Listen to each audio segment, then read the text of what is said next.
जी भाई, सामने सुनिएगा। बेटा देखो, आप लोगों को एक टारगेट दिया गया था। आप लोगों को एक टारगेट दिया गया था कि आप लोगों ने 10 दिन में अपना पूरा माइक्रो इकोनॉमिक्स करना है। वो टारगेट जो आप लोगों को समझाया गया था वो ऐसे था कि आपने दिन की 4 से 5 रिकॉर्डिंग डेली देखनी होंगी, जिसकी वजह से आपका जो एक पूरा कोर्स है माइक्रो का वो एंड हो जाएगा। जो क्रैश के स्टूडेंट्स इस क्लास में भी बैठे हुए हैं उनका भी मैक्रो का थोड़ा बहुत रहता है, वो भी इंशाल्लाह इस वीक या एक आध क्लासेस बाद पूरा सिलेबस एंड हो जाएगा। मैं टारगेट को फॉलो कर रहा हूँ। जो टारगेट आप लोगों का था कि आप लोगों ने अज्यूमिंग कि वो टारगेट अचीव कर लिया है, माइक्रो आपका रिवाइज हो गया है, मैं तभी इस टाइम पे सिर्फ और सिर्फ सेक्शन 20 करवा रहा हूँ।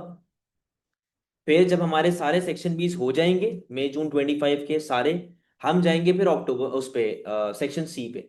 हम मैक्रो कर रहे होंगे। जब आपका मैक्रो का भी ऑब्जेक्टिव अचीव हो जाएगा फिर हम कंप्लीट कंप्लीट पेपर पे जाना शुरू करेंगे। मतलब मई जून में किस तरह कराऊंगा, पहले सारे माइक्रो, फिर सारे मैक्रो। जब मई जून खत्म हो जाएगा, अक्टूबर नवंबर के पूरे पूरे पेपर करेंगे। फेब मार्च के पूरे पूरे पेपर पर करेंगे 2025 एंड 2026। तो हमारा ये क्राइटेरिया चल रहा होगा। डेटा रिस्पॉन्स की जहां तक बात है, पहली बात तो ये समझ लें कि आप 500 डेटा रिस्पॉन्स प्रैक्टिस कर लें, कोई फायदा नहीं होता क्योंकि वो रिपीट नहीं होती। ठीक है। हाँ, आपको आंसर राइटिंग पता होनी चाहिए कि आंसर राइटिंग कैसे होती है, उसके लिए हम 2-3 करेंगे। प्रॉब्लम लेकिन ये है कि जो भी आपके नए डेटा रिस्पॉन्स आते हैं ना, नए पेपर्स आ रहे हैं, उनमें कॉपीराइट का इशू है। ये आपके सामने कॉपीराइट लगा हुआ है, तो ये डेटा रिस्पॉन्स अवेलेबल नहीं है। अगर रीसेंट ईयर्स के अवेलेबल नहीं होंगे तो हम पुराने पेपर से कर लेंगे, 2024 के, 2023 के, इस तरह से देख लेंगे। ठीक है। तो ये हमारा एक प्रोसेस चल रहा होगा। अभी फिलहाल सिर्फ माइक्रो पे फोकस करना है, तो बार बार रिवीजन करते रहो माइक्रो का। मैक्रो का साथ साथ करें, फिर मैक्रो पे फोकस करेंगे 2025 के मई जून पे। फिर जब मई जून खत्म हो जाएगा, अक्टूबर नवंबर में पूरा पूरा पेपर, फेब मार्च में पूरा पूरा पेपर, ये क्राइटेरिया चल रहा होगा। आप लोगों की एक्स्ट्रा क्लासेस में बार बार लगा रहा हूंगा। ठीक है। 23-24 आप खुद करोगे क्योंकि वो पुराने पेपर्स हैं, वो मैंने करवाए हुए हैं, वो मैं अपलोड भी कर दूंगा। ठीक है। मेरा ऑब्जेक्टिव है रीसेंट पेपर्स करवाना। तो एक्स्ट्रा क्लासेस आप लोगों की ऐड ऑन हो रही होंगी। जो ऑन साइट फिजिकल वाले बच्चे हैं उनकी ऑनलाइन लग रही होंगी। जो ऑनलाइन वाले बच्चे हैं उनकी इस तरीके से कभी कभार हाइब्रिड क्लास हो रही होगी। सही है। तो भाई अब से हमारी क्लासेस बढ़ जाएंगी। और जो मैं आपको पास पेपर्स करवा रहा हूं, इसका मतलब ये नहीं कि हमारी पेपर हो गया, क्लास खत्म हो गई, चलो भाई घर चले गए। इनको अटेम्प्ट करना है। जब तक अटेम्प्ट नहीं करोगे हाथ सीधा नहीं होगा, चीजें समझ नहीं आ रही होंगी। सही है। तो मई जून 2025 पेपर 41 ये हमारा पहला पेपर है जो हम लोग आज अटेम्प्ट करने जा रहे हैं। सेक्शन A को छोड़ दो, हम डायरेक्ट आ रहे होंगे अपने सेक्शन B पे। देखो 20 मार्क का क्राइटेरिया क्या चल रहा होता है आपके पास। एग्जामिनर ने 14 मार्क AO1 और AO2 के लिए साइड कर दिए। 14 मार्क का मतलब कि उसमें नॉलेज भी आ गई, उसमें आपकी एप्लीकेशन भी आ गई, उसमें आपकी एनालिसिस भी आ गई। रिमेनिंग 6 मार्क आपके होते हैं इवैल्यूएशन के। इवैल्यूएशन के अंदर हिसाब किताब लेके चलना है। मैं आपको एक जनरलाइज सा एक ओवरव्यू बता देता हूं कि 20 मार्क का सवाल टेस्ट कैसे होता है मेजोरिटी केसेस में। देखो, जो एक जनरलाइज सी डिस्क्रिप्शन है 20 मार्क के सवाल की, अगर तो वो एक अ, वो है पॉलिसी बेस्ड क्वेश्चन है। यानी कि मेरिट गुड को सॉल्व करने के लिए subsidy is the best policy, discuss the view, ये आपके 20 मार्क का सवाल आ गया। कुछ बातें हैं जहां पर एग्जामिनर साइलेंट होता है, लेकिन आप में खुद इतनी सेंस होनी चाहिए कि वो बातें आपने बतानी है। जैसे कि अगर मैं मेरिट गुड की बात करूं, यहां पर तो मेरिट का सवाल नहीं है, मैं एक जनरल बात कर रहा हूं। अगर मेरिट गुड का क्वेश्चन है, तो मेरिट गुड कब आती है, जब मार्केट फेलियर होती है। और मार्केट फेलियर कब होती है, जब आपके पास एलोकेटिव इनएफिशिएंसी आ रही होती है, आपके आंसर्स में वो चीज लैग कर रही होती है। तो स्टार्टिंग आप करेंगे bye defining what allocative inefficiency is. Starting point होता है ना हर चीज का एक। आपने एलोकेटिव इनएफिशिएंसी बताई, आपने ओवरऑल मार्केट फेलियर बताया, आपने ओवरऑल मेरिट गुड बताया। मेरिट गुड बताने के बाद उसकी कैरेक्टरिस्टिक्स बताई। अब कैरेक्टरिस्टिक्स में भी मसला है। आप बोलते हुए सोसाइटी के लिए अच्छा है, अच्छी चीज है, फायदा दे रहा है, ये और वो। तो भाई कैरेक्टरिस्टिक्स कौन बताएगा। अंडर कंज्यूम्ड होता है ये कौन बताएगा। अंडर प्रोड्यूस्ड होता है ये कौन बताएगा। हमारा एमएसबी एमएससी आगे होता है, हम पीछे ऑपरेट कर रहे होते हैं, ये कौन बताएगा। ये सारी बातों के मार्क्स होते हैं। ये बातें नहीं बताओगे आपको मार्क्स नहीं मिलेंगे। तो कुछ चीजें होती हैं बड़ी इंपॉर्टेंट होती हैं, भले एग्जामिनर साइलेंट है लेकिन आपको वो चीज अपने तौर पे बतानी होती है फिर। तो एक, हाँ हाँ, इसके 4 वेरिएंट। अब यहां पर क्या सीन होगा, जो मैं मेरिट गुड वाले क्वेश्चन की बात कर रहा हूं, आपने इंट्रोडक्शन दे दिया, नॉलेज दे दी, डायग्राम्स बना दी, अब पॉलिसीज पे आ जाओ। दो पॉलिसीज इनफ है, दो पॉलिसीज इनफ होती हैं किसी भी सवाल के लिए। सब्सिडी बता दें, एडवर्टाइजिंग बता दें, 3 बेनिफिट 3 ड्रॉबैक सब्सिडी के, 3 बेनिफिट 3 ड्रॉबैक एडवर्टाइजिंग। समझ गए यहां तक बात? ये पूरी एनालिसिस चल रही है। और बताओ कि गवर्नमेंट का ऑब्जेक्टिव अचीव हो रहा है कि नहीं हो रहा, मुल्क को फायदा हो रहा है कि नहीं हो रहा, समझे? ये आपके पास ये आपके पास अभी तक स्टार्ट नहीं किया बेटा। ये आपके पास पूरी की पूरी इंट्रोडक्शन फेज चल रही है, नॉलेज चल रही है, एप्लीकेशन है, एनालिसिस है, ये सारी बेसिक बात है। यहां तक कोई टेंशन है? इवैल्यूएशन कैसे लिखेंगे, कंक्लूजन कैसे लिखेंगे? कंक्लूजन आप लिखते हैं जब आप पॉलिसीज के बेनिफिट्स एंड ड्रॉबैक्स को कंपेयर करते हो। कैसे कंपेयर करेंगे? कौन कौन सी ऐसी बातें हैं जहां पर subsidy is better than advertising, कौन कौन सी ऐसी बातें हैं जहां पर advertising is better than subsidy. फिर आप एक लॉजिकल कंक्लूजन पे आते हैं कि मेरे हिसाब से ये चीज बेस्ट है। और मैंने आपको कुछ क्वेश्चंस का कंक्लूजन याद करवाया हुआ है। जैसे कि ये एक सवाल था मार्केट फेलियर वाला, उसमें मैंने बोला हुआ है आप कभी भी ये नहीं बोलोगे कि advertising is the best policy या subsidy is the best policy. आप बोलेंगे कि दोनों को साथ लेके चलो, डिपेंड करता है कि मार्केट फेलियर हो क्यों रहा है, बताई भी है ना ये बात। प्लस एक और बात, अगर इसी का सवाल मैक्रो के हिसाब से आ जाए कि फिस्कल पॉलिसी और मॉनेटरी पॉलिसी में से क्या बेहतर है to solve demand pull inflation, उसमें भी यही क्राइटेरिया फॉलो करना है। उसमें भी आपने यही बोलना है कि डिपेंड करता है कि मुल्क के हालात क्या हैं, मुल्क के ऑब्जेक्टिव्स क्या हैं, उसके बाद आप ये जस्टिफाई करेंगे कि ज्यादा अच्छी पॉलिसी कौन सी होती है। तो इस तरह के क्वेश्चन में, जो कि एक ओपन एंडेड क्वेश्चन होता है, एक ओपन एंडेड क्वेश्चन होता है, यहां पर आप कभी भी जो है वन साइडेड कंक्लूजन नहीं लिखते। तो ये मैं एक ओवरव्यू दे रहा हूं, मैंने पेपर अभी तक स्टार्ट नहीं किया, ये मैं एक जनरलाइज आइडिया आप लोगों को दे रहा हूं। पेपर अभी हम लोग स्टार्ट कर रहे हैं, मई जून 2025, पेपर 41, पेपर 4 वेरिएंट 1। क्या कह रहा है भाई? With the help of a diagram, with the help of a diagram, diagram नहीं बनाओगे मार्क्स नहीं मिलेंगे। Evaluate the use of indifference curve analysis to explain the relationship between a change in the price of a product and the change in individual consumers' demand for this product। कहता है कि indifference curve analysis बना के, बेटा मैं ये बता रहा हूं कि पॉलिसी वाला कंक्लूजन जो भी होता है उसमें आप लिखेंगे कि it depends on the government's macroeconomic objectives, it depends upon the core reason why market failure occurred, market failure क्यों हो रही है, इस रीजन पे डिपेंड करता है। तो ये डिपेंड वाला आंसर बनेगा फिर कंक्लूजन में। सही है? अब सवाल देखो जरा, क्या कह रहा है? डायग्राम बना के मुझे जरा ये बताओ कि आप इन डिफरेंस कर्व एनालिसिस को कैसे यूज करते हो to explain the relationship between a change in the price of product. यानी कि अगर एक प्रोडक्ट है उसकी प्राइस चेंज हो गई, बढ़ गई या कम हो गई, तो इन डिफरेंस कर्व एनालिसिस कैसे इस्तेमाल होगा, and the change in an individual consumers demand for this product, कि एक इंडिविजुअल कंज्यूमर जो है उसकी डिमांड पे कैसे अफेक्ट यहां पर आ रहा होगा। ये आपके इंडिफरेंस कर्व एनालिसिस का एक क्वेश्चन है। ठीक है बेटा, डिपेंड इसलिए बनेगा, अब आप डॉक्टर को जाके बोलो कि डॉक्टर साहब मुझे दर्द हो रहा है, तो वो आपको दवाई दे देगा। आप उसको जगह बताओगे जहां पे दर्द हो रहा है, फिर ही दवाई देगा ना वो आपको। तो इसीलिए एग्जामिनर कह रहा है कि मुझे दर्द हो रहा है, दवाई दे दो। तो आप इस तरह तो दवाई नहीं दे सकते ना, आप बोलेंगे भाई दर्द है कहाँ पे, समझे? तो इस तरीके से आपने लेके चलना होता।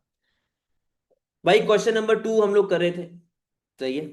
इन डिफरेंस का एनालिसिस की बात करनी है, प्राइस ऑफ प्रोडक्ट चेंज हो रहा है उसकी बात करनी है, और कंज्यूमर इंडिविजुअल की डिमांड पे क्या इफेक्ट हो रहा है हमने वो बात करनी है।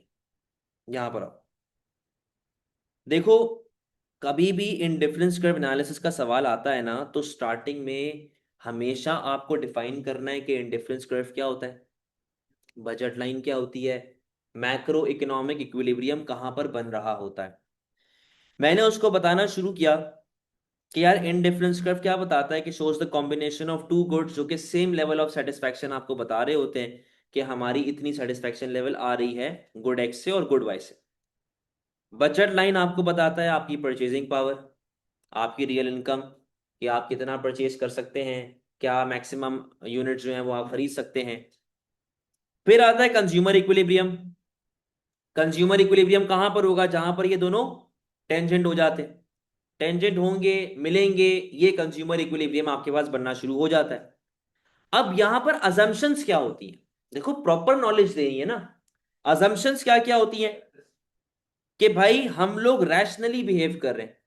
रैशनली बिहेव करने का मतलब क्या है कि हमारा ऑब्जेक्टिव यहां पर यह है कि हमें अपनी यूटिलिटी को मैक्सिमाइज करना है। थ्योरी ऑफ डिमांड का जो बेसिक हमने बात पढ़ी हुई। और आपको बताया हुआ था कि रैशनल कंज्यूमर वो बंदा होता है जिसकी इनकम फिक्स्ड होती है। For rational consumer there is no difference in quality. For rational consumer there is no role of feedback या एडवर्टाइजमेंट, यही सारी बातें आपको बताई हुई थी। Habit forming good, impulse buying नहीं करता वो, ये भी बात बताई थी।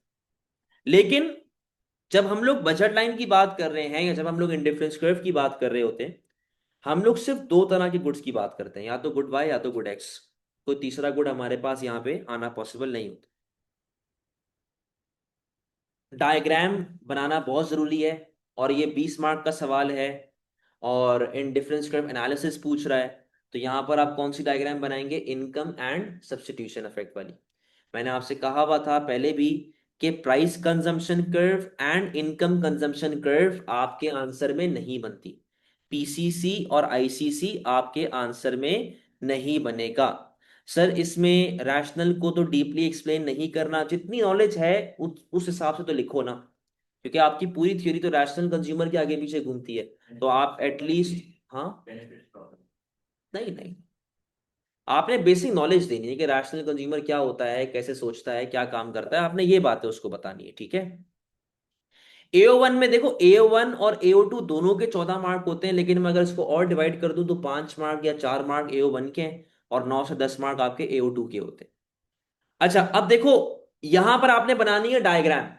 डायग्राम कौन सी बनाओगे आप, मैं एक मर्तबा आपको वापस से रिकैप करवा देता हूं ताकि आपको चीजें याद आ जाए। बेटा बात सुनना, उसने बोला हुआ है कि प्राइस आपकी चेंज हो रही है, सही है। उसने कहीं भी ये बात नहीं बोली हुई कि यार प्राइस बढ़ा के दिखाओ या प्राइस कम करके दिखाओ, ये मेरी मर्जी है, मैं जो भी करूं, ठीक है। तो पहले तो मुझे अपना फतवा स्टेप फॉलो करना पड़ता है। फतवा स्टेप क्या था, बजट लाइन वाली कहानी। यहां पर आपके पास गुड वाई आ गया, यहां पर आपके पास गुड एक्स आ गया। मैं यहां पे बात करूंगा प्राइस डिक्रीज की, कि आपकी प्राइस जो है वो कम हो रही है, सही है। स्टेप्स क्या थे, फतवा क्या था कि सबसे पहले आपने सिर्फ और सिर्फ बजट लाइन बनानी है। ये आपकी पहली बजट लाइन आ गई AB, सही है। और जब प्राइस कम होगी तो वो राइट वर्ड टिल्ट करेगा फ्रॉम AB टू AC, सही है। अब ये AC जो है ये प्राइस कम होने के बाद की इनकम है, 2026 की इनकम है। तो 2025 की इनकम लॉजिकली AC के मुकाबले में कम होनी चाहिए। ये हमने बनाया है PCC effect, price consumption curve. अब मुझे क्या शो करना है साथ में, इनकम कंजम्पशन कर्व। तो AC जो है प्राइस कम होने के बाद की इनकम है, तो जाहिर सी बात है पिछले साल की इनकम इससे पीछे आ रही होगी, ठीक है। यहां पे आ गया बेटा EF। दो स्टेप हो गए। तीसरा स्टेप क्या था, फाइंड एक्स।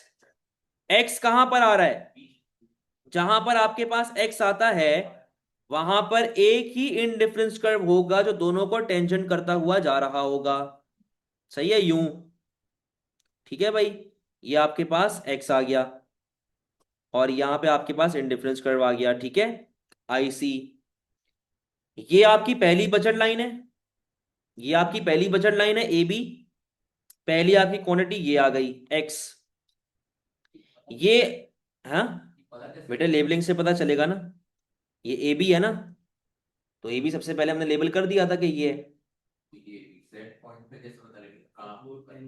तो कदर टेंजेंट हो रहा है ना यहाँ पे।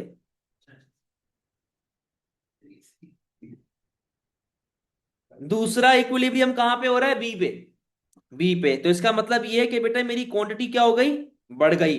ये सब्स्टिट्यूशन इफेक्ट है कि इनकम इफेक्ट, सब्स्टिट्यूशन। ये कौन सा इफेक्ट है ऑनलाइन, बेटा जल्दी से बताओ, ऑनलाइन वालों जल्दी से बताओ कौन सा इफेक्ट है ये, सब्स्टिट्यूशन इफेक्ट है कि इनकम इफेक्ट है। ये है आपका सब्स्टिट्यूशन इफेक्ट। बेटा ये प्राइस इफेक्ट नहीं है, ये है आपका सब्स्टिट्यूशन इफेक्ट। सब्स्टिट्यूशन इफेक्ट कैसे पता चला? दो बातें। पहले मैंने जो रट्टा लगवाने वाली बात थी वो क्या थी? मैंने कहा था कि भाई जहां पर आपके पास एक्स बन रहा होता है वहां पे सब्स्टिट्यूशन इफेक्ट आता है, ये तो मैंने रट्टा लगवाया था। लेकिन जो लॉजिकल एक्सप्लेनेशन थी वो क्या थी? कि मैं एक ही इनडिफरेंस कर्व पे आगे की तरफ मूवमेंट कर रहा हूं। तो जब आप एक ही इनडिफरेंस कर्व पे मूवमेंट करते हैं तो वो क्या बन जाएगी आपकी? ठीक है जी, क्लियर है? ये आपका फतवा रेडी हो चुका है। इतना फतवा मैंने आपको सिखाया था कि भाई ये याद रखना। सही है। अब मैंने यहां पे लेट से बनाना है नॉर्मल गुड। नॉर्मल गुड क्या बोलता है कि इनकम बढ़ती है, इनकम बढ़ती है, डिमांड क्या होनी चाहिए? बढ़नी चाहिए ना। बेटा मैं X1 पे खड़ा हुआ हूं, मैं अपने X1 पे खड़ा हुआ हूं।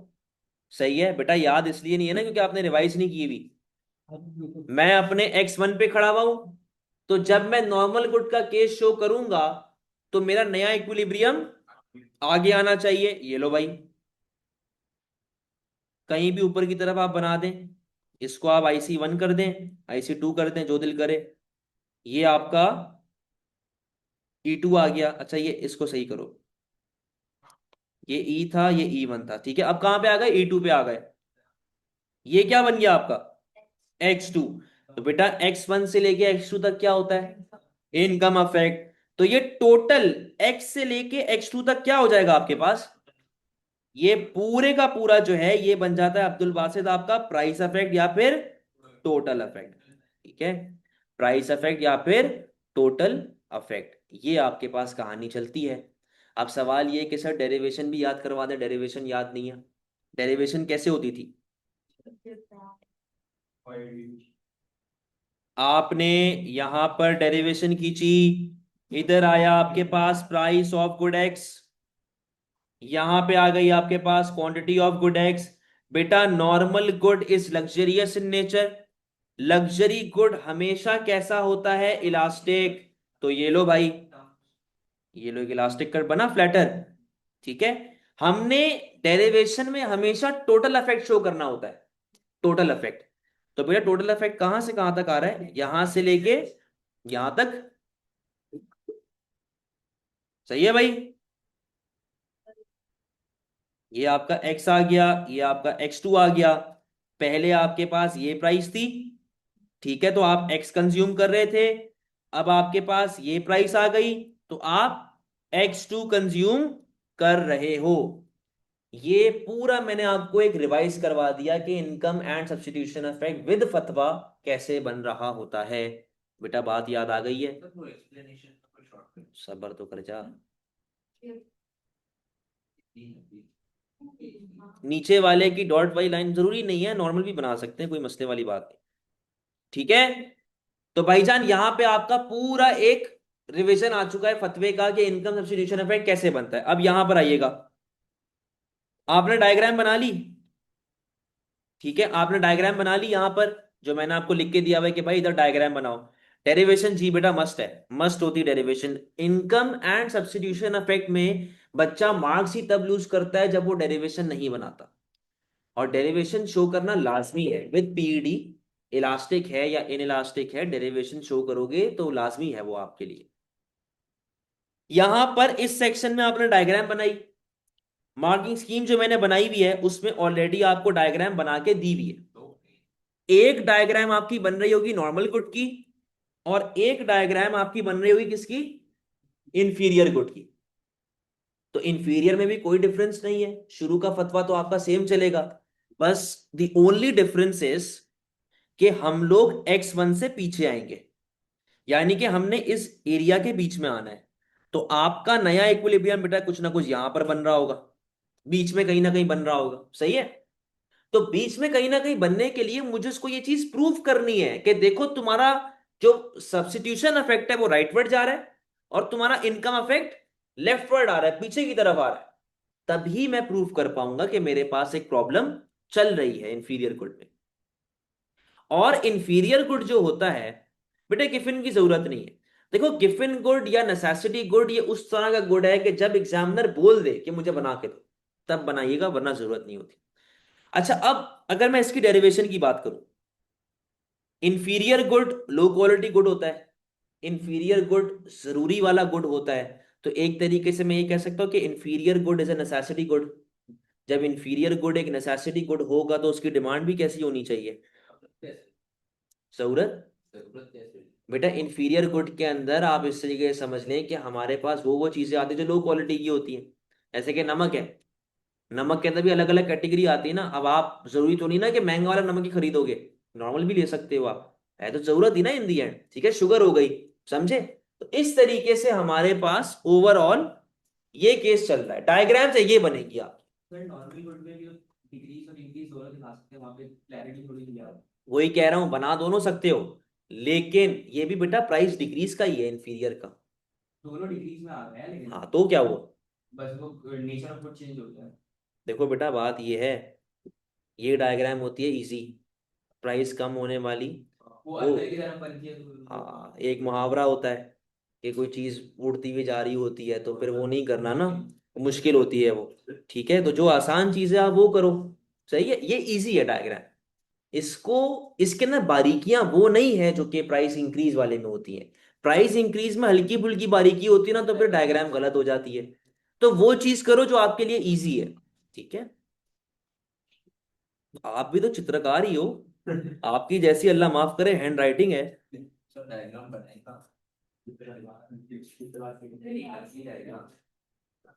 आर्टिस्ट बेटा आर्टिस्ट, हिंदी में बोलते हैं इसको। सर इंक्रीज इन प्राइस का भी दे सकते हैं, बिल्कुल दे सकते हैं, बट मैं रेकमेंड करूंगा ना दें, क्योंकि उसकी डायग्राम थोड़ी सी टेढ़ी होती है। डिक्रीज इन प्राइस की डायग्राम कंपैरेटिवली इजी होती है। तो यहां पर जब खुला हाथ है आपके पास तो फिर परेशान होने वाली बात नहीं है। अब यहां पे आओ बेटा, ये देखो। अच्छा, जो डायग्राम बनाओगे उसी के साथ लिंक करना। ऐसा नहीं कि आपने प्राइस डिक्रीज की डायग्राम बना दी, फिर आप उसको समझा रहे हैं कि यार ये तो प्राइस डिक्रीज था, अगर प्राइस इंक्रीज होता तो ऐसे होता। ये होशियारियां नहीं करनी। जो बात आपने की हुई है आपने वही बात को आगे बढ़ाना है। सर विदाउट डायग्राम्स कितने मार्क्स लूज होंगे? विदाउट डायग्राम कोई मार्क मिलेगा ही नहीं। क्यों? क्यों? ये देखो, अगर ये ना लिखा होता ना तब आपको मिल जाते। अब उसने लिख दिया ना with the help of diagram, तो बेटा नॉलेज क्या मतलब बेवकूफों वाली बात कर रहे हो? जब उसने आपको एक चीज बोली करो, आपको एक चीज उसने बोली मुझे करके दो, फिर आप बोल रहे हो कि नहीं यार मैं तो इतना काम तो मैंने कर दिया। नहीं लिखा हुआ तो मिलेंगे ना। तब आपको अगर पूरा सही आंसर है तो 15-16 तक मिल जाएंगे, अगर करेक्ट आंसर है बिल्कुल। लेकिन अब पूरा आंसर ही आपका डायग्राम पे बेस करता है ना। अगर आपसे उसने मेन चीज बोली भाई आप बॉडी में से दिल निकाल दोगे तो क्या बॉडी जिंदा रहेगी क्या?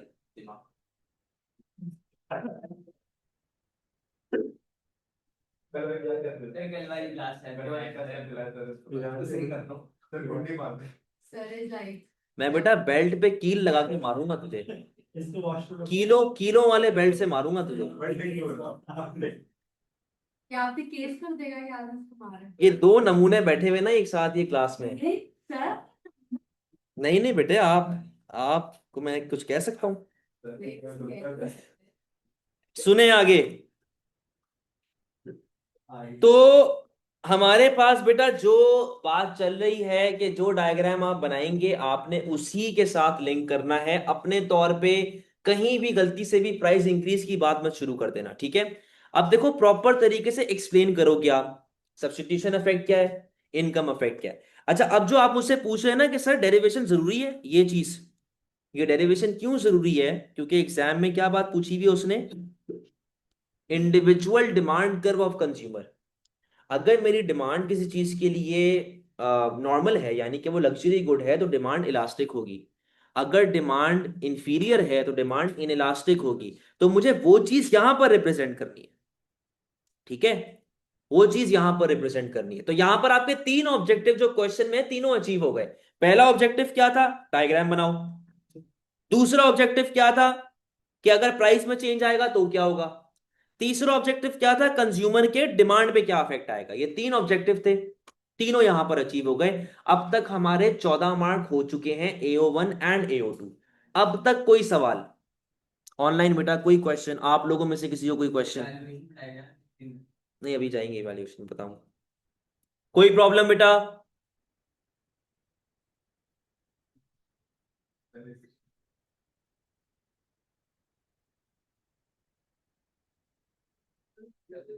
जी। अच्छा, अब ये बड़ा अच्छा अब्दुल बासित ने सवाल पूछा कि सर डायग्राम को अलग अलग एक्सप्लेन करेंगे, क्या करेंगे? देखो, आप लोगों को नोट्स में एक जेनेरिक एक्सप्लेनेशन लिख के दी हुई है, इकॉन बुक में भी है, क्लास नोट्स में भी है, तो वो दोनों के लिए है, जेनेरिक है। तो इसके अंदर इस तरह नहीं करना कि आप ए टू जी शुरू से पहले ये बता रहे हो, फिर ए टू जी शुरू से ये बता रहे हो। फतवे तक कहानी तो सेम है ना, फतवे तक तो कोई चेंज नहीं है। तो आप फतवे तक कॉमन रखें कि भाई यहां तक आपने एक्सप्लेन किया, फतवे तक एक्सप्लेन किया, बोला कि भाई अगर तो ये नॉर्मल होगा तो ऐसा ऐसा होगा, हाउ एवर अगर ये इंफीरियर होगा तो ऐसा ऐसा चल रहा होगा, इस तरीके से एक्सप्लेन करो। टाइम बचाओ थोड़ा सा, प्रॉपर वो लंबी लंबी मत कर देना। अब आ जाए इवैल्यूएशन पे। बेटा कभी भी, हाँ क्वेश्चंस की डायग्राम एक्सप्लेन करनी होगी। जी, बनाएंगी तो आपने एक्सप्लेन करना है। अच्छा, अब मेरी बात सुने। कभी भी, ये एक जेनेरिक इवैल्यूएशन दे रहा हूं थ्योरी ऑफ डिमांड की, इंडिफरेंस कर्व एनालिसिस की। कभी भी इंडिफरेंस कर्व एनालिसिस का क्वेश्चन आता है, बजट लाइन का आता है, इंडिफरेंस कर्व का आता है, 90% ऑफ द टाइम जो उसकी इवैल्यूएशन होती है वो उसकी क्रिटिसिज्म ही होती है। हाँ, अनटिल अनलेस के वो कुछ और पूछ ले, लेकिन 90% ऑफ द टाइम जो criticism of indifference curve analysis है, वही चीजें इवैल्यूएशन में आती हैं। कैसे? अब यहां पे देखो बेटा, सबसे पहली बात क्या लिखी हुई है, ये एक थ्योरेटिकल टूल होता है ये समझाने के लिए कि यार अगर प्राइस पे कोई चेंज आ रहा है तो कंज्यूमर पे क्या अफेक्ट आएगा, इकोनॉमिस्ट पे कैसे अफेक्ट आएगा, वगैरह वगैरह, जो बेसिक बातें। How ever, criticism and limitations ये रियल वर्ल्ड में एग्जिस्ट नहीं करता, ये रियलिटी में एग्जिस्ट नहीं कर सकता। क्यों? क्योंकि अगर मैं कोई भी चीज खरीदता हूं तो मैं पहले बैठ के डायग्राम में बनाऊंगा कि मुझे कितने बेनिफिट मिल रहे हैं, कितने नुकसानात हो रहे हैं। Firstly, it assumes that a consumers are rational. अव्वल तो रैशनल कंज्यूमर नाम का दुनिया में कोई है ही नहीं, पहली बात तो ये। कोई भी ऐसा बंदा नहीं होता जो इंपल्स बाइंग नहीं करता, कोई भी ऐसा बंदा नहीं है जिसकी इनकम फिक्स होती है, वगैरह वगैरह, ऐसा कोई बंदा रियलिटी में एग्जिस्ट नहीं करता। फिर क्या लिखा हुआ है? कहता है कि वही वाली बात है कि रियलिटी में हम लोग इंपल्सिव होते हैं, इमोशनल होते हैं, हम इन्फ्लुएंस होते हैं, अकॉर्डिंग टू रैशनल कंज्यूमर ये चीज पॉसिबल नहीं। Secondly, the theory is based on the assumption that consumers can accurately measure and compare utility between different bundles of good. कहता है कि आप एक्यूरेटली मेजर कर सकते हो कि आपको गुड एक्स से कितनी सेटिस्फैक्शन मिली है और आपको गुड वाई से कितनी सेटिस्फैक्शन मिली है। अब मैं एक मिसाल आपको देता हूं। भाई चाय और कॉफी, हम कहते हैं कि चाय और कॉफी सब्स्टिट्यूट्स है, लेकिन दोनों के टेस्ट में जमीन आसमान का फर्क नहीं है, फर्क है ना। अब मैं ये अज्यूम करूं कि भाई अगर मुझे कॉफी से 50 यूटिल मिल रहे हैं तो चाय से भी 50 यूटिल मिलेंगे, ये तो लॉजिकल नहीं हुई ना बात। यहाँ ये बात इस तरह की लॉजिकल नहीं होती, लेकिन रैशनल कंज्यूमर के बारे में थ्योरी ऑफ डिमांड कहती है कि लॉजिकल है, जो कि रियलिटी में समझ समझ में नहीं आती बात। तीसरी बात, कि it only focuses on two goods. हम लोग जब डायग्राम बनाते हैं, एक्सेस बनाते हैं, तो हम लोग सिर्फ दो गुड की बात कर सकते हैं। अगर हमारे पास 3 ऑप्शन है, 4 ऑप्शन है, 5 ऑप्शन है, तब क्या करूंगा? तब तो ये चीज नहीं बन सकती ना भाई। फिर लिखा हुआ है, it ignores external factors like government taxes, subsidies, availability of substitutes, complement. आपके सामने ही है, कहीं भी हमने बात की पूरे चैप्टर में इस बारे में कि सब्स्टिट्यूट्स हैं, कॉम्प्लीमेंट्स हैं, टैक्सेस लग गए, सब्सिडीज मिल गई, ये हो गया वो हो गया, ये बात हमने कभी भी नहीं की। लास्टली, कंस्ट्रक्टिंग और testing an indifference curve in practice is impossible as it is purely theoretical. ये कंप्लीटली थियोरेटिकल होता है, ये इसकी कोई रियलिटी में बेसिस नहीं होती। In conclusion, indifference curve analysis is very useful for explaining consumer choice and for understanding how price changes can affect demand through income substitution effect, but in real life, it is limited because of unrealistic assumptions about human behavior. वो कहता है rational consumer है, income fixed है, advertising से influence नहीं होगा, no impulse buying करेगा, ऐसा कोई होता है बंदा जिंदगी में? कोई भी नहीं होता। It should therefore be viewed as a conceptual framework, not as a perfect reflection of real consumer behavior. आप इसको एक फ्रेमवर्क के तौर पे इस्तेमाल करें, थियोरेटिकल चीज पे इस्तेमाल करें, बट आप रियलिटी में इसके ऊपर काम नहीं कर सकते। और एक और बात ये कहता है, कंज्यूमर के पास परफेक्ट नॉलेज है, और इन रियलिटी ऐसा कोई भी बंदा नहीं होता जिसके पास परफेक्ट नॉलेज हो। ठीक है, तो ये हमारे पास ओवरऑल सर वो क्रिटिसिजम्स होती हैं हमारे रैशनल कंज्यूमर की indifference curve. Sir, is there any proper general structure that I can follow whenever writing answers like there is for business etc. subject when it is easier for me to keep in mind structures while answering?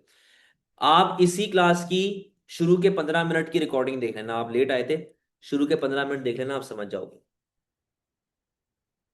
जी जी मैं भेजूंगा बेटा, ये मैं PDF भेज दूंगा आपको। ठीक है जी। रोहा अब पूछें। हाँ जी। जो नॉर्मल है उसमें फेयर है, उसमें हाँ, तो भी प्राइस डिक्रीज हो रही है और क्वांटिटी इंक्रीज हो रही है, तो इन्फीरियर में कहाँ हो रही है क्वांटिटी इंक्रीज? सर प्राइस गिर रही है ना। हाँ तो अरे हाँ ठीक है समझ गए। पता नहीं मैं क्या कर रही थी। ठीक है भाई, कोई प्रॉब्लम तो नहीं है बेटा? समझ गए ये वाला क्वेश्चन? कोई परेशानी वाली बात तो नहीं है? अब हाँ। सर जो आप इवैल्यूएशन के अंदर फॉर एग्जांपल करके एग्जांपल्स देते हैं, अब वो अगर एडवर्टाइजिंग में जैसे हम नक्श थ्योरी के साथ भी एग्जांपल्स देते हैं कि हाँ हमने स्ट्रेच में प्लेस कर दें, तो ये सारी एग्जांपल्स डालने इवैल्यूएशन में जरूरी, क्योंकि टाइम बहुत कम हुआ है। देखो, अगर आपके पास टाइम कम है तो पहले तो आप उसको मैनेज करो, टाइम मैनेजमेंट की भी कहानी सीख लो जरा। मैंने आपको बताया हुआ 45 मिनट सेक्शन बी को देखने हैं, 45 मिनट सेक्शन सी को देने हैं, और आधा घंटा सेक्शन ए को देना है। आप अपना पेपर हमेशा सेक्शन बी से स्टार्ट करेंगे या सेक्शन सी से स्टार्ट करेंगे, सेक्शन ए हमेशा आखिर में करोगे। क्यों सेक्शन ए आखिर में क्यों करना है? क्योंकि सेक्शन ए के लिए आपके पास केस होता है, तो आप पढ़ेंगे, चीजें याद आना शुरू हो जाती हैं। सेक्शन बी और सी में टाइम आपका ज्यादा जा रहा होता है।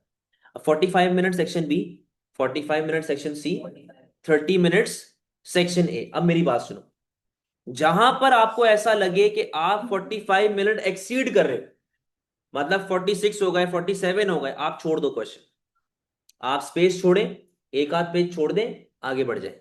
ठीक है? अब वो एक आध पेज इसलिए छुड़वा रहा हूं कि जब टाइम बचेगा तो आप वापस वहां पे आने के काबिल हों और आप वापस से कर सकें। आपका मसला ये होता है कि आप 3 4 5 मार्क के लिए ना अपने 40 मार्क सेक्रीफाइस कर देते हो कि नहीं मैं तो पूरा सवाल करके ही रहूंगा। मेरा तो चेक ही नहीं करते। बेटा आपकी राइटिंग स्पेनिश और चाइनीज मिक्स होती है, मैं कैसे चेक करूं? मैं कह रहा हूँ मुझे जादू को बुलाना पड़ेगा आपके पेपर चेक करने के लिए। चीनी चीनी आपका आपकी हैंडराइटिंग का मसला, बात सुनो, आपकी हैंडराइटिंग का मसला ये है कि भाई वो बहुत इतनी चिपकी हुई होती है, वो पता नहीं इमरान हाशमी पे गई होगी, वो इतनी चिपकी हुई होती है कि बेटा वो नहीं समझ आती। की राइटिंग भी देखी। नहीं बेटा, इमरान हाशमी की मूवियां मैंने देखी। सुने भाई? अच्छा क्या पूछ रहा है? क्योंकि मैं बहुत अच्छा, अब्दुल बासित बेटा खामोश, ये सुनो जरा, अब्दुल बासित बेटा जो मैंने आपको बताया 15 मिनट आप शुरू के देख लेना। बट सर इसे वो जो हम कर रहे हो आंसर हो उसका स्ट्रक्चर तो खराब नहीं होगा? नहीं नहीं नहीं, देखो स्ट्रक्चर खराब नहीं होता।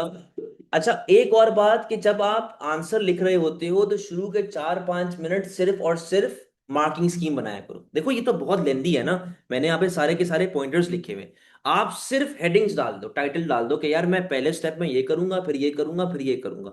इससे ये होगा कि आप अपने गोल से डाइवर्ट नहीं होगे। आपको पता होगा कि यार ये चीज खत्म हो गई, अगला स्टेप ये है। अक्सर औकात क्या होता है कि बच्चा, जाहिर है स्ट्रेस होता है ना एग्जाम में, बच्चा भूल जाता है, चीजें भूल जाता है, पैनिक अटैक आना शुरू हो जाते हैं। तो उससे बचे, उससे बचे, शुरू में ही आप लिख लें। आप शुरू में ही चीजों को लिख लेंगे ना, तो फिर आपका ओवरऑल स्ट्रक्चर सीधा रहेगा। सर कितनी क्रिटिसिज्म डालनी होती है? देखिए अगर तो वही पॉलिसी वाला सवाल है, 2 से 3 क्रिटिसिज्म मोर देन इनफ है, लेकिन अगर आप इवैल्यूएशन में लिख रहे हो तो कम से कम भी 4 5 लिखा करें। सर आंसर के मार्क्स से क्या डिवीजन है AO1 AO2? बेटा मैंने अभी बताया था कि 14 मार्क AO1 AO2 दोनों के लिए होते हैं और 6 मार्क AO3 के लिए होते हैं। AO1 AO2 को साथ चेक किया जाता है, 14 मार्क होते हैं उसके लिए। अगर आप और ज्यादा डिवाइड करना चाह रहे हो तो आप अपना एक क्राइटेरिया बना लो कि 5 mark for AO1 and 9 mark for AO2, इस तरीके से आप अपने आंसर को लिख सकते हैं। ठीक है, चले भाई, next question, question number 3। The growth of a firm using takeover is desirable. The growth of a firm using takeover is desirable because it enables consumers to benefit from lower prices and the firm to gain additional profit. Evaluate the statement. बात सुनो, सवाल को किस किस तरीके से आप तोड़ सकते हो, देखो बहुत वास्ट नॉलेज यहां पर आ सकती है। ठीक है, अब जो मैं बातें यहां पे बता रहा हूं साथ साथ लिखते भी रहना। पहले तो बात वो कर रहा है ग्रोथ ऑफ फर्म की, सही है? किसकी बात कर रहा है? ग्रोथ ऑफ फर्म की। जब फर्म ग्रो करती है तो इसका मतलब कि ओवरऑल रिसोर्सेज वगैरह आपकी बढ़ रही हैं। ठीक है बेटा, ऑनलाइन अभी सिर्फ बातें सुनो और चीजों को नोट डाउन करते रहो साथ साथ। हाँ हाँ, अभी से सुनो। मैं भी देखो, मैं एज ए स्टूडेंट काम कर रहा हूं, मैं एज ए स्टूडेंट काम कर रहा हूं। ग्रोथ हो रही है। ग्रोथ का मतलब क्या है कि बिजनेस आपका बढ़ रहा है, यानी कि आपकी रिसोर्सेस बढ़ रही है। तो मेरा पहला ऑब्जेक्टिव यहां पर क्या होगा? Define growth. ओके। डिटेल्ड वाली मैं आपको भी बताऊंगा, दिखाऊंगा। पहला ऑब्जेक्टिव क्या है? Define growth. ग्रोथ क्या होता है कि जब आपकी रिसोर्सेज बढ़ जाती हैं, आपका स्केल ऑफ ऑपरेशन बढ़ जाता है, आपके पास रिसोर्सेज बढ़ना शुरू हो जाती हैं, पैसा आ जाता है, कैपेसिटी बढ़ जाती है, वगैरह वगैरह। यूजिंग, बेटा सुनो खाली, using takeover. Takeover internal growth होती है कि एक्सटर्नल? एक्सटर्नल ग्रोथ के साथ लिंक मार दिया भाई। और हमने टेक ओवर को डिफाइन कर दिया। सही है। एक्सटर्नल ग्रोथ क्या है, टेक ओवर क्या है? अच्छा, टेक ओवर एक और चीज का पार्ट है जो क्या कहलाई जाती है? इंटीग्रेशन। हॉरिजॉन्टल है वर्टिकल है, उसकी हमने अभी तक बात नहीं की, अभी मैं जनरलाइज बात कर रहा हूं। ठीक है। उसने बोला कि भाई हम टेक ओवर कर रहे हैं, सवाल को तोड़ दो इस डिजायरेबल तक, यहां तक तोड़ दो, यहां तक जितना मवाद आता है सब डाल दो। अब आगे सुनना। टेक ओवर हो रहा है, एक्सटर्नल वो हो रही है, हमारे पास एक्सटर्नल ग्रोथ हो रही है, यानी कि इंटीग्रेशन हो रही है। इंटीग्रेशन कितनी तरह की होती है? तीन। कौन कौन सी? सही है। हॉरिजॉन्टल बता दो, वर्टिकल बता दो, कौन? ये सब नॉलेज चल रहा है, ये सब नॉलेज है, अभी तक एनालिसिस पे नहीं गए हैं हम लोग, और हमारा एक पेज खत्म हो गया है सिर्फ यही बातें लिखने में। सही है। हॉरिजॉन्टल होता है, वर्टिकल होता है, कॉन्ग्लोमेरेट होता है, वगैरह वगैरह, खत्म हो गया। ये मेरा स्टार्टिंग पॉइंट। सही है, ये मेरा स्टार्टिंग पॉइंट है, ये मेरी नॉलेज है। यहां तक किसी को कोई सवाल? नहीं बेटा, आप सिर्फ बस नहीं मैं हॉरिजॉन्टल उसकी बात हाँ हाँ करेंगे तभी तो नाम लिखोगे आप। के बेनिफिट्स हो गए। उस पर भी जा रहे हैं, यहां तक किसी को कोई मसला बेटा?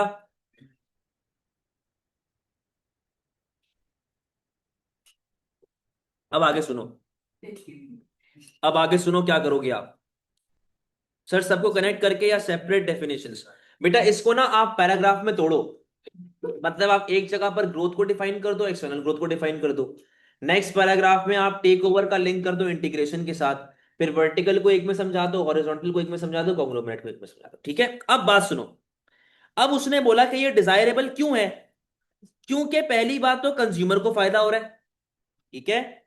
और दूसरी बात, फर्म के प्रॉफिट बढ़ रहे हैं। अब देखो यहां पर दो इकोनॉमिक एजेंट्स आ गए, firm and house hold. Consumer को क्या फायदा है? प्राइस कम हो रही है। अब प्राइस कैसे कम हो सकती है और कंज्यूमर को और क्या क्या फायदे हैं? भाई बात सुनो, बात सुनो, बात सुनो, बात सुनो, बात सुनो। क्या क्या पॉइंट ऐड कर सकते हैं आप? Economies of scale. ठीक है। इनोवेशन, कि जब बिजनेस ग्रो होगा इनोवेशन होगा। ज्यादा चॉइस। चॉइसेस बढ़ेगी, कंज्यूमर चॉइसेस कैसे बढ़ेगी? जब टेक ओवर होगा तो ऑब्वियसली ज्यादा प्रोडक्ट। प्रोडक्ट ज्यादा बनने का मतलब ये नहीं है चॉइस ज्यादा आ रही है, प्रोडक्ट की क्वांटिटी बढ़ रही है, क्वालिटी बढ़ सकती है, आप ये बात बोल सकती हैं। ठीक है। अब यहां पर आप एक्सटर्नल इकोनॉमीज ऑफ स्केल को भी लिंक कर सकते हो। एक्सटर्नल इकोनॉमीज ऑफ स्केल आपके पास आ रही हैं, डायनामिक एफिशिएंसी, ब्रांड इमेज की बात आ गई है, ब्रांड इमेज आपका बढ़ रहा है। डायनामिक एफिशिएंसी क्या होती है? डायनामिक एफिशिएंसी क्या होती है? एक सेकंड रुको।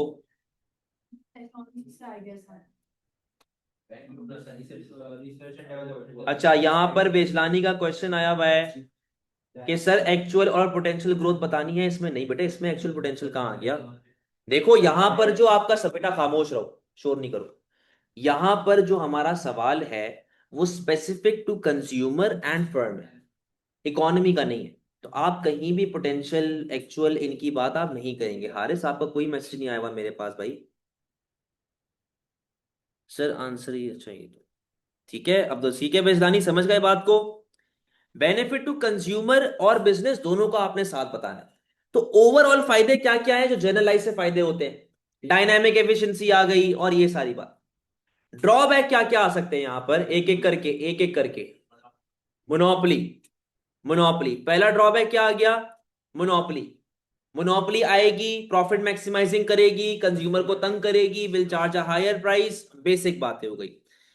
Competition also might decrease leading to inelastic demand और मोनोपोली, वही वाली बात है, ठीक है। Unemployment, loss of same job. अब मेरी बात सुनो, क्या ये सवाल इकोनॉमी का है? Sir income inequality. क्या ये सवाल इनकम इनइक्वालिटी का या फिर इकोनॉमी का पूछ रहा है? जब उसने specific to consumer and producer बोला, तो आप क्यों अनएम्प्लॉयमेंट की बात कर रहे हैं या इनकम इनइक्वालिटी की बात कर रहे हैं? रिच लोगों को ज्यादा टारगेट करेगी और तो ये इनकम इनइक्वालिटी तो नहीं होता सर होगा ना, जब प्राइसेस ज्यादा होंगे तो जो अच्छी क्वालिटी बेटा। मेरी बात सुनो, मेरी बात सुनो। जो ये आप बात कर रही है ना कि अमीर को हम टारगेट करेंगे, गरीब को हम टारगेट नहीं करेंगे, ये होती है नीश मार्केट की कैटेगरी, जहां पर आप एक स्पेसिफिक टारगेट मार्केट को टारगेट कर रहे होते हैं। मैं मोनोपोली हूं, मैंने कहा कि मैं अमीर बंदे को प्रोडक्ट बेचूंगा, क्यों? क्योंकि वो मुझे अफोर्ड कर सकता है। तो ये इनकम इनइक्वालिटी तो नहीं है, मैंने तो अपना कंज्यूमर बेस पकड़ा ना। अब जिस तरीके से, अब मेरी टारगेट मार्केट क्या है? ओए लेवल के इकोनॉमिक्स के बच्चे। अब मैं 60 साल के बुड्ढे को पकड़ के क्लास में बिठाऊं कि भाई पढ़, क्या ये पॉसिबल है? नहीं ना, क्योंकि मेरी टारगेट मार्केट वो चीज नहीं है। इसको बोलते हैं मार्केट सेगमेंटेशन। आप ये बात करें, ये इनइक्वालिटी ऑफ इनकम नहीं होती, गलत हो जाएगा पॉइंट आपका। समझ गए भाई बात को? जनरलाइज सा आइडिया आपके सामने आ चुका है कि अगर मैं एक स्टूडेंट होता तो मैं किस तरीके से आंसर लिख रहा होता। अब यहां पर आओ जरा, अब यहां पर आओ, कैसे स्टार्ट हो रहा है? टेक ओवर क्या है? ठीक है, टेक ओवर और मर्ज के बीच में डिफरेंस क्या है? तीनों अपने पास चीजें आ गई, horizontal, vertical, conglomerate. Takeover का एम क्या होता है? हमारा ऑब्जेक्टिव क्या होता है? हम क्यों टेक ओवर कर रहे हैं? ताकि इकोनॉमी, हमारा जो बिजनेस है वो ग्रो हो सके, हमारा मार्केट शेयर बढ़ सके, हमें इकोनॉमीज ऑफ स्केल मिल सके। यही जनरल डिस्क्रिप्शन है ना इसकी। अब फायदा कैसे होगा कंज्यूमर और फर्म को? पहला फायदा जो आप लोगों को मैंने अभी बताया। दूसरा, मार्केट पावर बढ़ेगी, फर्म का रेवेन्यू बढ़ेगा, फर्म की बार्गेनिंग पावर बढ़ेगी। वर्टिकल इंटीग्रेशन में फायदे क्या होते हैं? वर्टिकल इंटीग्रेशन में ये फायदे होते हैं कि अगर मैं फॉरवर्ड वर्टिकल कर रहा हूं, मतलब मैं प्राइमरी पे हूं, मैंने सेकेंडरी या टर्सरी को टेक ओवर कर लिया, तो जो मेरी एक प्रॉफिट वाला मामला, कॉस्ट का जो मामला है, वो कॉस्ट क्या हो जाएगी? कम हो जाएगी ना। अब होंडा अगर शोरूम को टेक ओवर करता है, तो जो प्रॉफिट शोरूम रख रहा है होंडा नहीं रखेगा, तो प्राइस ऑटोमेटिकली क्या हो गई? कम हो गई। बैकवर्ड में ये है कि रॉ मटेरियल सस्ता मिल जाएगा आपको, ठीक है। डाइवर्सिफिकेशन, अगर कॉन्ग्लोमेरेट करते हो, अगर कॉन्ग्लोमेरेट करते हो तब डाइवर्सिफिकेशन होने के भी चांसेस हैं। ओवरऑल आपके लिए एक अच्छी बात है, ठीक है, आपको एक फायदा आ रहा होगा। हर इंटीग्रेशन के बारे में फायदा नुकसान पता जनरल बात कर रहे हैं ना। है। अच्छा, अब इनोवेशन आएगी, एफिशिएंसी आएगी। ये डायनामिक एफिशिएंसी है, ये डायनामिक एफिशिएंसी है, ये इंटरनल इकोनॉमीज ऑफ स्केल। यहां तक बात समझे?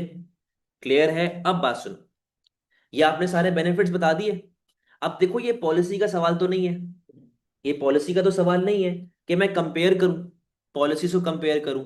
ये जनरली पूछा कि अगर आपका बिजनेस ग्रो कर रहा है थ्रू इंटीग्रेशन या थ्रू क्या बोलते हैं उसको, टेक ओवर, तो ये आपके लिए फायदेमंद है कि नुकसान है? ये सवाल है ना। जब पॉलिसीज का सवाल नहीं होता और क्वेश्चन इस तरह टेस्ट हो रहा होता है, याद रखिएगा कि जो आपके ड्रॉबैक्स होते हैं वो फिर किसका पार्ट बन जाते हैं? इवैल्यूएशन। किसका पार्ट बन गए? इवैल्यूएशन के। अब देखो, मैं बताऊंगा कि क्यों ये नुकसानदेह है।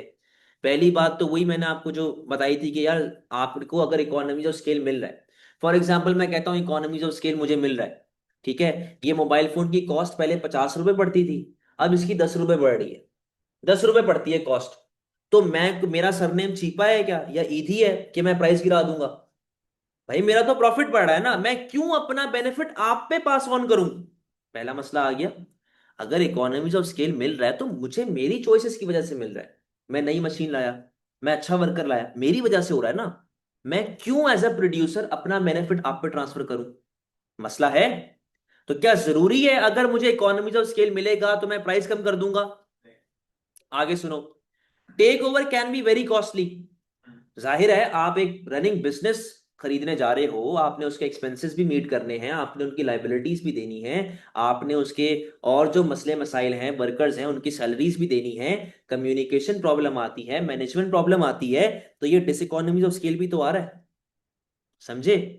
डिसइकोनॉमीज ऑफ स्केल अगर आया तो फर्म की कॉस्ट बढ़ जाएगी, और अगर फर्म की कॉस्ट बढ़ेगी तो फर्म के लिए तो नुकसान है, समझे? आगे आओ। Cultural clashes. कल्चरल क्लैशेस क्या होते हैं? सिमरन पूछ रही है कि सर हम इस सवाल में 3 एडवांटेज 3 डिसएडवांटेज लिख दें, 4 लिख दें, 4 एप्लीकेशन वगैरह की बात है, जाहिर डायग्राम भी आपने एक्सप्लेन करनी है, और 4 ड्रॉबैक्स अपने इवैल्यूएशन में, तो ये मोर देन इनफ हो जाएगा। अच्छा, कल्चरल क्लैश क्या होता है? दो अलग बिजनेस हमारे तो अलग वर्क वर्क कल्चर डिफरेंट होता है। आप लोग बिजनेस स्टडीज पढ़ते हो, तो जाहिर सी बात है उसके अंदर आप लोगों ने ऑटोक्रेटिक स्टाइल पढ़ा होगा, डेमोक्रेटिक स्टाइल पढ़ा होगा। अब हो सकता है कि मैं ऑटोक्रेटिक फॉलो करता हूं, जो मैंने एक नई कंपनी टेक ओवर की वो डेमोक्रेटिक फॉलो करती है, तो जाहिर है फिर फसाद होते हैं, लड़ाई झगड़े होते हैं, और कॉन्फ्लिक्ट आ सकते हैं उसकी वजह से।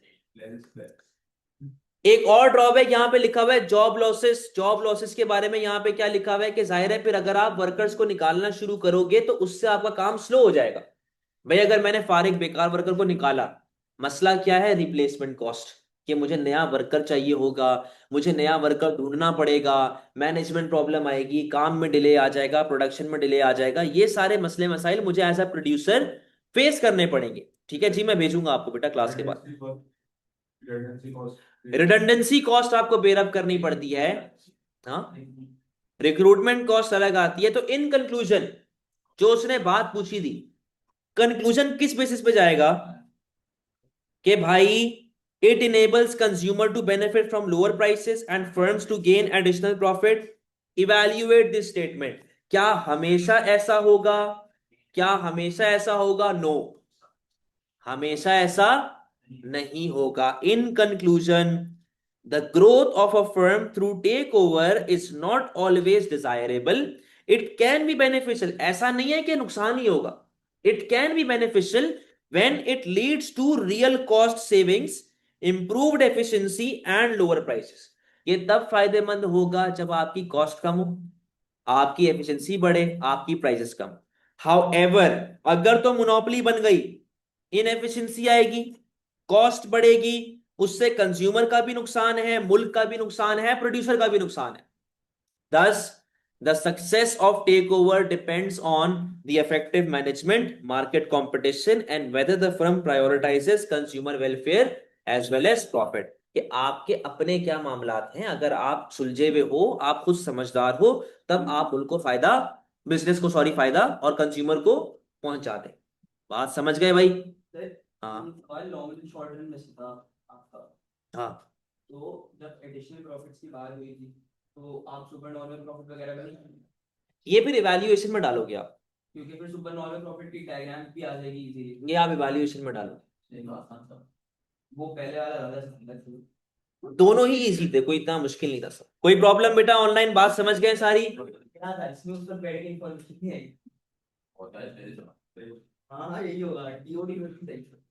सर आप क्लास के बाद फ्री होंगे? हाँ, मैं, आपने कॉल करनी है? बस डायग्राम तो याद चलती है।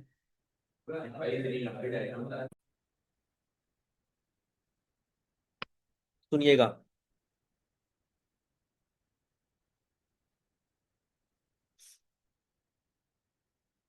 मई जून 25 पेपर 41, इसको जरा देखिएगा। हम लोग सेक्शन सी कर रहे हैं। कहता है country is experiencing stagflation. Stagflation आपको फिलिप्स कर्व में पढ़ाई थी। स्टैगफ्लेशन आपके पास वो सिचुएशन होती है जहां पर आपके मुल्क में प्राइसेस बढ़ती हैं, यानी कि इन्फ्लेशन रेट बढ़ता है, at the same time unemployment भी बढ़ रहा होता है, यानी कि there is a positive relationship between price and unemployment. ठीक है, तो ये आपको कहानी बताई थी। ये हम लोग, नहीं ये मैंने ऑनलाइन वालों को नहीं करवाया, आप लोग जो फिजिकल वाले जो ये कर चुके हैं वो जा सकते हैं भले, गुलशन वाले जो सीआई नेटवर्क वाले हैं वो जा सकते हैं। अच्छा, तो कहता है जी एक कंट्री है वो स्टैगफ्लेशन एक्सपीरियंस कर रही है when there is high rate of inflation at the same time as negative output. क्या?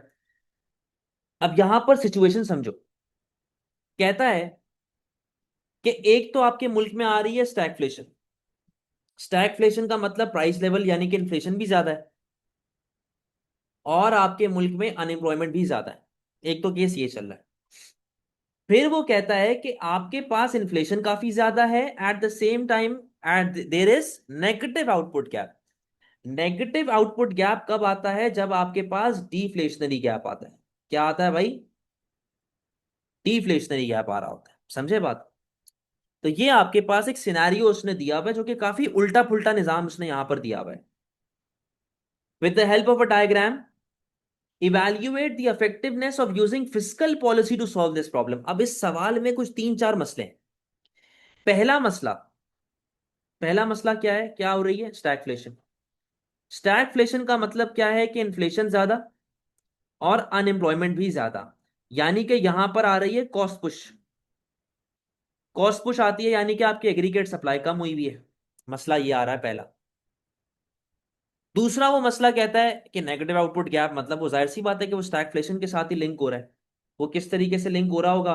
कि ये आपकी फुल एम्प्लॉयमेंट है, ये आपके पास होना चाहिए था मामला एग्रीगेट सप्लाई एग्रीगेट डिमांड, ये आपका फुल एम्प्लॉयमेंट है ना। तो आपकी एग्रीगेट सप्लाई जो है वो कुछ यूं पीछे आई हुई है। ये आपकी एग्रीगेट सप्लाई पीछे आई हुई है, SRAS वाली। तो आप यहां पर कहीं पे ऑपरेट कर रहे हैं, इतना पोर्शन आपके पास डिफ्लेशनरी गैप आ गया, तो ये आपका नेगेटिव आउटपुट गैप बन रहा है। फिर कहता है इसको सॉल्व करने के लिए कौन सी पॉलिसी लगाओ? Fiscal policy. अरे भाई, जब आपके पास सप्लाई का मसला चल रहा है तो फिस्कल पॉलिसी कैसे सॉल्व करेगी इसको? समझे? जब मसला ही सप्लाई का है, रिसोर्सेज नहीं है, सप्लाई कम है, तो फिस्कल पॉलिसी कैसे सॉल्व करेगी? तो ये हमने अपनी इवैल्यूएशन देनी है कि फिस्कल पॉलिसी इसको सॉल्व नहीं कर सकती। तो अब यहां पर जरा देखेगा किस तरीके से काम चल रहा है।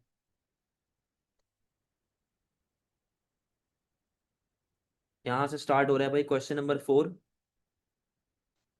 आपने स्टैगफ्लेशन डिफाइन किया, आपने नेगेटिव आउटपुट गैप डिफाइन किया, आपने फिस्कल पॉलिसी के जो ओवरऑल तरीकेकार होते हैं, एक्सपेंशनरी पॉलिसी, कॉन्ट्रैक्शनरी पॉलिसी, आपने ये डिफाइन कर दिया। अच्छा, अब एप्लीकेशन एंड एनालिसिस को जरा देखें। डायग्राम आपने बना ली, सही है। एक तो ये डिफ्लेशनरी गैप एक्चुअल जो आपके आउटपुट गैप्स हैं उसकी आपने डायग्राम बना ली, सही है। ये मैंने नेगेटिव आउटपुट गैप की डायग्राम बनाई हुई है कि आपका फुल एम्प्लॉयमेंट यहां पर है बट आप पीछे ऑपरेट कर रहे हो, तो नेगेटिव आउटपुट गैप आ गया। और ये मैंने फर्दर डॉट डायग्राम्स बनाई हुई है एक्सपेंशनरी फिस्कल पॉलिसी की। यहां पर टैक्सेस कम हो रहे हैं तो आपकी एग्रीगेट एक्सपेंडिचर बढ़ रहा है, जाहिर है। और आपकी एग्रीगेट डिमांड कंटिन्यूसली बढ़ता जा रहा है, क्योंकि मैंने आगे जाके ड्रॉबैक्स ही बताने, तो मैंने एक ही बार डायग्राम बना। ये डायग्राम्स आ गई आपकी। आपने डायग्राम्स को साथ में एक्सप्लेन किया, भाई ये क्या चीज होती है, ये क्या चीज होती है, नेगेटिव आउटपुट गैप कैसे आ रहा है कि आपकी सप्लाई जो है पहले के मुकाबले में कम हुई पड़ी है। इस तरीके से आपने उसको एक्सप्लेन कर दिया। How fiscal policy works during stagflation. बेटे स्टैगफ्लेशन जब आपके पास इन्फ्लेशन आती है। अब पहली बात तो कि अगर आपको इन्फ्लेशन को रोकना है तो आपको लगानी पड़ेगी कॉन्ट्रैक्शनरी फिस्कल पॉलिसी। लेकिन प्रॉब्लम यह है कि चलो मैं मानता हूं कि इससे प्राइसेस कम हो जाएंगी, लेकिन अनएम्प्लॉयमेंट तो बढ़ेगी ना। और अगर मैं एक्सपेंशनरी फिस्कल पॉलिसी लगाता हूं अनएम्प्लॉयमेंट कम करने के लिए, तो प्रॉब्लम यह है कि प्राइस लेवल बढ़ जाएगी। तो ओवरऑल जब भी मैं फिस्कल पॉलिसी लगाऊंगा, मैं दोनों ऑब्जेक्टिव तो एक साथ अचीव ही नहीं कर पा रहा ना। हमारे पास तो ट्रेड ऑफ आ रहा है, या तो एक ऑब्जेक्टिव अचीव होगा या तो दूसरा ऑब्जेक्टिव अचीव होगा, तो अपने पास एक ट्रेड ऑफ चल रहा है। समझे बात को? ये आपने कहानी अपने एग्जामिनर को बतानी है, इस तरीके से आपने उसको एक्सप्लेन करना है। अच्छा, डायग्राम्स आ गई, आपने बताना शुरू किया स्टेप बाय स्टेप, सारी डायग्राम्स को आपने एक्सप्लेन कर दिया, क्योंकि ये पॉलिसी का सवाल नहीं है, ये जनरल एक्सप्लेनेशन वाला सवाल है। अब इवैल्यूएशन को देखो, वही वाली बात जो मैंने आपको पीछे बताई थी कि स्टैगफ्लेशन आता है due to decrease in aggregate supply. Expansionary fiscal policy won't be effective in this scenario. Expansionary fiscal policy won't be effective in this scenario, वो आपको फायदा नहीं देगी। हाँ, दोनों को आपने लिंक करके बताना है। तो यहां पर उसने बताया कि जब आप फिस्कल पॉलिसी लगाते हैं तो आपके पास स्टैगफ्लेशन आती है, सॉरी, इन फिस्कल पॉलिसी लगाते हैं फॉर स्टैगफ्लेशन, उसके बेनिफिट इतने ज्यादा फायदेमंद नहीं होते। आपके मुल्क में एग्रीगेट डिमांड के मसले आ रहे होते हैं, एग्रीगेट सप्लाई के मसले होते हैं, और प्रॉब्लम आपके पास स्टैगफ्लेशन आती है due to decrease in aggregate supply. जब एग्रीगेट सप्लाई आपके पास कम होती है तो उससे इन्फ्लेशनरी प्रेशर आपके पास आना शुरू हो जाता है, और स्टैगफ्लेशन तभी आती है। फिस्कल पॉलिसी हमेशा ट्रेड ऑफ क्रिएट करेगी। तो ज्यादा इफेक्टिव अप्रोच क्या है, क्या लगा दो, सप्लाई साइड पॉलिसी। सप्लाई को राइटवर्ड शिफ्ट करवाओ ताकि स्टैगफ्लेशन का मसला हल हो, प्राइसेस भी कम हो, अनएम्प्लॉयमेंट भी कम हो। किस तरीके से कर सकते हैं आप एजुकेशन दे सकते हैं, आप ट्रेनिंग दे सकते हैं, आप गवर्नमेंट स्पेंडिंग की तरफ जा सकते हैं, सब्सिडीज दे सकते हैं, कॉस्ट ऑफ प्रोडक्शन कम करवा सकते हैं। फिस्कल पॉलिसी लेकिन इस केस में इनफेक्टिव है। ये मैंने क्लियर अपनी जो जजमेंट है वो दे दी, क्योंकि फिस्कल पॉलिसी एग्रीगेट डिमांड को चेंज करता है, हमें एग्रीगेट सप्लाई चेंज करवानी। प्लस फिस्कल पॉलिसी का मसला क्राउडिंग आउट भी होता है, तो क्राउडिंग आउट के भी इश्यूज हमारे पास आ सकते हैं। इन कंक्लूजन, हमारे पास यहाँ पे केस क्या चल रहा है कि भाई भले फिस्कल पॉलिसी टेम्पररीली अनएम्प्लॉयमेंट को कम कर देगा, बट जो एक ऑब्जेक्टिव है, जो एक मकसद है हमें लगाने का पॉलिसी, वो नहीं अचीव हो सकता।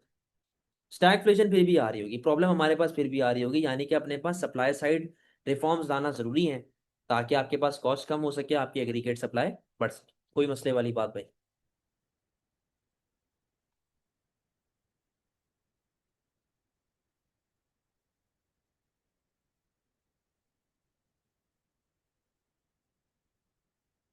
क्लियर है?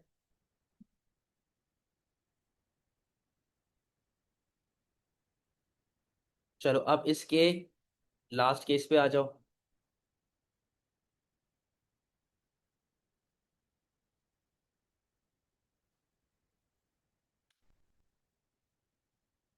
A free trade area gains all the benefits associated with being a member of custom union while avoiding all the cost associated with being a member of custom union. Evaluate this statement.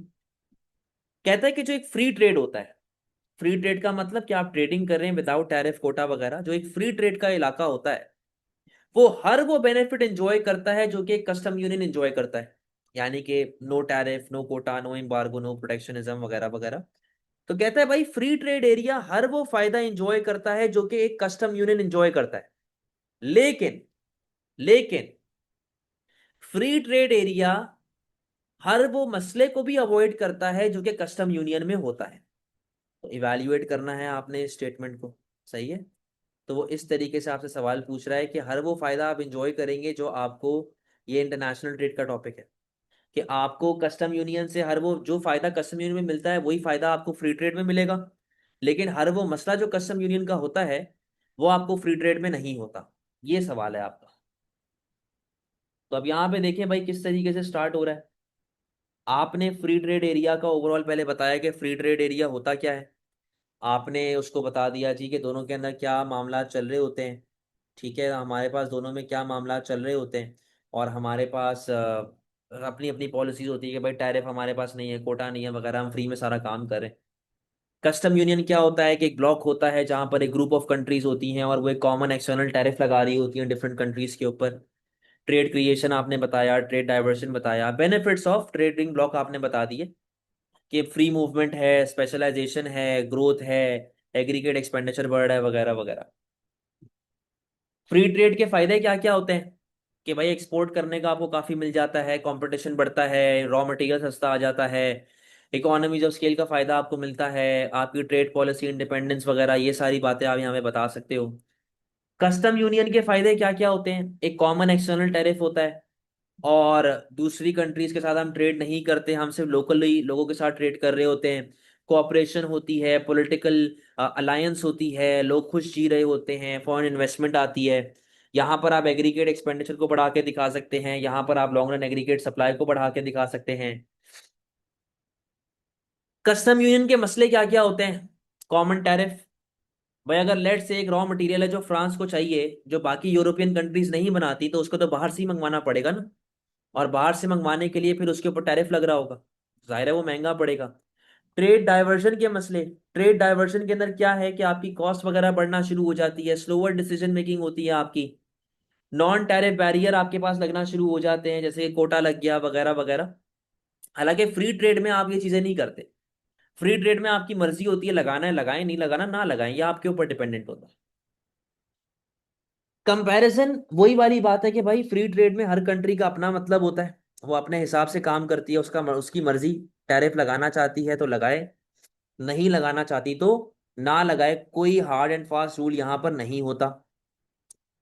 Common external tariff हमारा होता है free trade क्या उसके अंदर custom union में, जो कि आपको समवॉट बचा लेता है प्रॉब्लम से, लेकिन फ्री ट्रेड में ये चीज नहीं होती, तो फिर ये प्रॉब्लम्स आगे जाके क्रिएट करती। और फ्री ट्रेड एरिया जो है ये हो सकता है कि उतनी ज्यादा इन्वेस्टमेंट उसमें ना आ सके, क्योंकि पॉलिटिकल रिस्क है और इकोनॉमिक इंस्टेबिलिटी होती है, तो डर बैठा हुआ होता है, कभी भी ऊंच नीच हो सकती है। इवैल्यूएशन, भाई फ्री ट्रेड हर वो बेनिफिट एंजॉय करता है जो कस्टम यूनियन एंजॉय करता है, लेकिन हर उस मसले से बचता है जो कस्टम यूनियन में होता है, ऐसा कहना सही नहीं है। जरूरी नहीं है कि आप हर मसले से बच सकें, जरूरी नहीं है कि आप हर मसले से बच सको। कहां पर लिखा हुआ है भाई ट्रेड डिफ्लेक्शन?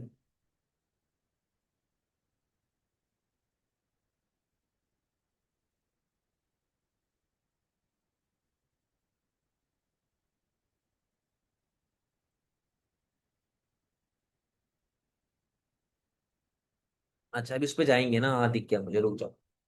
तो कहता है भाई फ्री ट्रेड जरूरी नहीं है हर उस मसले से बच जाए जिससे हमारी कस्टम यूनियन बचती है, लेकिन बेनिफिट वो तकरीबन सारे वही इंजॉय कर रहा है जो कि कस्टम यूनियन वाले होते हैं। तो जाहिर है इससे एफडीआई भी आती है, इकोनॉमिक ग्रोथ भी आती है, लॉन्ग टर्म इकोनॉमिक गेन्स इससे आपके पास आ सकते हैं।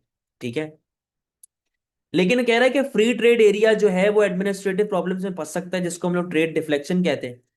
ट्रेड डिफ्लेक्शन क्या होता है कि यार where goods are imported through countries with the lowest tariff and then reexported across the block, to prevent this complex rules of origin must be applied which increases bureaucracy and transaction cost. तो कह रहा है भाई हो सकता है कि अक्सर ट्रेडिंग ब्लॉक क्या हरकतें करते हैं कि उन्होंने एक ऐसी कंट्री से सामान मंगवाया जिसके अंदर टैरिफ काफी कम था। अब आपने सामान, जैसे जर्मनी ने सामान मंगवा लिया, टैरिफ पे कर दिया, अब वही सामान वो स्पेन को फ्रांस को महंगा बेच रहा है। तो ये ड्रामेबाजियां अक्सर हमारे पास चल रही होती हैं। मोर ओवर, भाई कस्टम यूनियन के अंदर भी प्रॉब्लम्स होती हैं, फ्री ट्रेड के अंदर भी प्रॉब्लम्स होती हैं, मिस एलोकेशन ऑफ रिसोर्सेज होती हैं, रिस्क फैक्टर होता है लोकल कम्युनिटीज के लिए, लोकल बिजनेसेस के लिए। तो भाई फ्री ट्रेड के अंदर भी ड्रॉबैक्स होते हैं, ऐसा नहीं है कि फ्री ट्रेड में ड्रॉबैक्स नहीं होते। हम कंप्लीटली कॉस्ट को अवॉइड नहीं कर सकते, हमारे पास कहीं ना कहीं पे प्रॉब्लम्स होती हैं, हाँ, लेकिन ये बात है कि फ्लेक्सिबिलिटी ज्यादा है। भाई मेरी मर्जी है, मैं आपके साथ ट्रेड करना चाहता हूं तो करूंगा, नहीं करना चाहता नहीं करूंगा। मेरी मर्जी है, टैरिफ लगाना चाहता हूं तो लगाऊंगा, नहीं लगाना चाहता तो नहीं लगाऊंगा। ये कहानी आपके पास चल रही है। कोई प्रॉब्लम?